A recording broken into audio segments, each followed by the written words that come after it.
Hi friends, welcome to our channel. இந்த மரத்தை எங்கேயாச்சும் பார்த்துருக்கீங்களா? இதோட பேர் தான் வந்து கேஸ்டர் ஆயில் பிளான்ட், விளக்கெண்ணெய் செடி, முத்துக்காய் செடி அப்படின்னு சொல்லுவாங்க.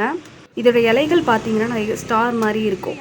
காய்களில் த்ரோன்ஸா ஸ்பைன்ஸ் அந்த முட்கள் மாதிரி இருக்கும்.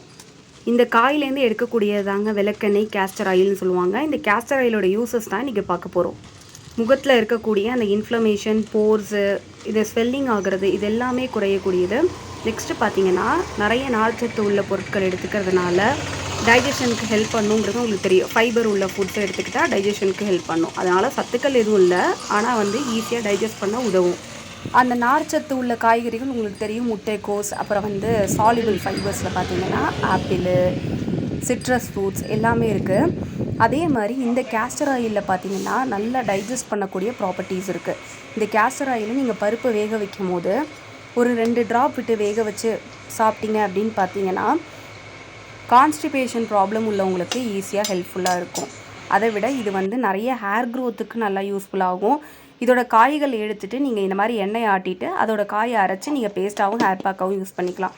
இது பார்த்தீங்கன்னா அருகம்புல்லும் இன்றைக்கி வாங்கிட்டு வந்திருந்தோம். ஸோ அருகம்புல் ஜூஸ் வந்து டெய்லி வந்து எம்டி ஸ்டொமக்கில் நீங்கள் குடிச்சிங்கன்னா ரொம்ப நல்லது. கேஸ்டர் ஆயில் வந்து hair growth and body heat எல்லாம்